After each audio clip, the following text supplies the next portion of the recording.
Uyu munsi muramutse muvugana n'ubundi ni Madamu Ella Uwimana, wa mwigisha abibutsa imico kama y'Abarundi.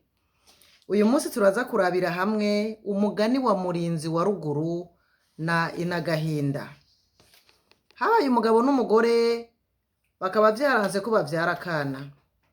Baraheze baja kuraguza ngo bamenye ikibitera. Umupfumu arababarira ati kugira ngo umuronke akana, uwo mupfasoni azogenda mw'ishamba ahantu hari ibuye ririko amazi yera derere, aheza ayavome, azoja arayanywa, azoheza avyara umuhungu n'umukobwa, ariko imvura izoca ireka kugwa. Abigenza gutyo arasama inda nk'uko bisanzwe, aravyara umwana w'umukobwa amwita inagahinda, avyara umuhungu amwita murinzi wa ruguru. Imvura iciratara imara igihe itagwa.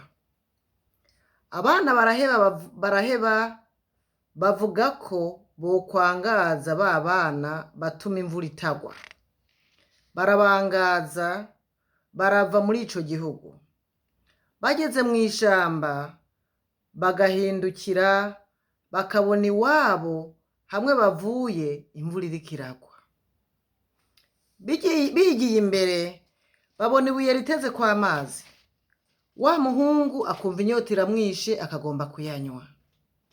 Mushiki we akamubuza akamubarira ko nyina yababujije kunywa amazi yo kwibuye kuko bohava bacika ibikoko. Wa muhungu inyota iramuganza arateba arayanywa. Nayo ntiyari amazi, yari amaganga y'intare. Ahejeje kuyanywa aca acika intare. Barabandanya muri rya shamba barashika ahantu hari isenga ry'ibuye.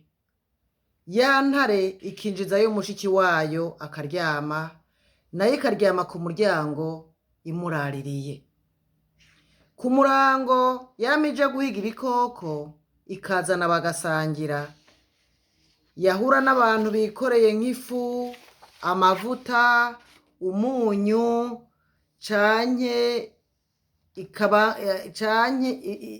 umunyu ibindi, ikabakanga bakabita. Wa mukobwa nawe akaza akabitora bakabaho gutyo mu buzima bwabo. Umunsi umwe rero abahigi b'umwami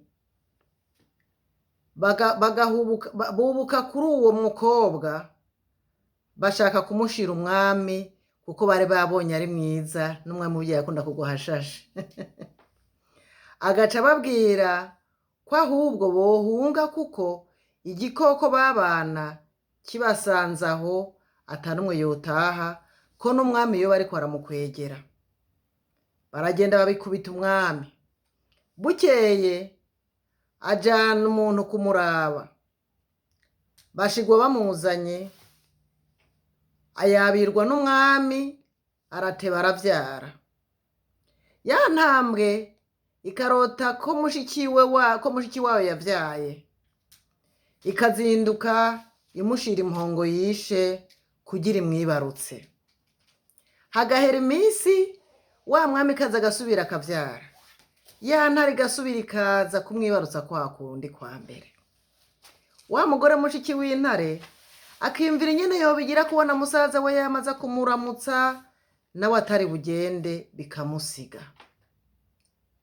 Agahanuza abantu bakamubwira ko yoja ku mupfumu.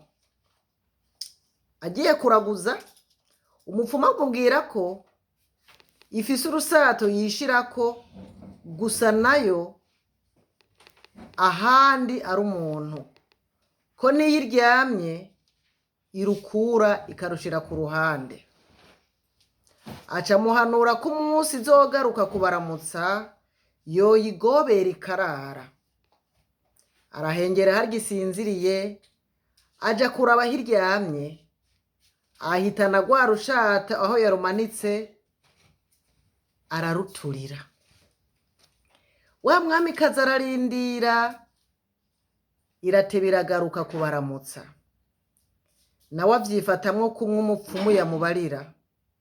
Rwa rushato barutereye ku muriro ruraturagurika, uko ruturika ruturika inka, uko ruturika ruturika inka. Ya ntare yikanguye isanga urusato rwagiye, iratangura gutuka umwe mushiki wayo ngo nayisubize urushato rwayo, nawe akayirahira ko atarwo yakozeko. Ikamubarira ko icika imbogo ikamurya, icika isato ikamurya. Wa mwamikazi nawe akibuka ivy'umupfumu yamubariye, akayishura ko nawe nyene acika imbogo akayirya, agacika isato akayirya.